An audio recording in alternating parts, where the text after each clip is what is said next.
এই যে প্রায় মনে হয় 100 কেজি ওজনের পাঙ্গাস মাছ, কিন্তু ভিডিওতে আমি নিতে পারতেছি না। এই আরেকটা, এই যে এখানে কয়েকটা অল্প দেখা যাচ্ছে, আর সব তেলাপিয়া। এর মধ্যে কুমিরও আছে, এখানে একটা একটু দেখা যাচ্ছে। এই যে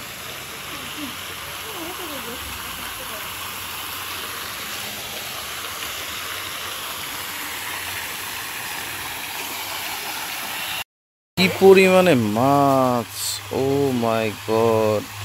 আর কত বড় একটা মাছ! এখানে মনে হয় 30 কেজি একটা মাছ, 30-50 কেজি একটা মাছ, কিন্তু ভিডিওতে ভালো দেখা যাচ্ছে না। ওই যে আমি দেখানোর চেষ্টা করতেছি, মনে হয় 50 কেজি সাইজের, ওই যে কুমিরের মতো সাইজ মাছ একটা। আর এই যে একটা দেখা যাচ্ছে, মনে হয় 50 কেজি টাইপের। এই একটা উপরে উঠছে, এই যে কি অবস্থা! এটা আমি ভালো মতো একটা ভিডিও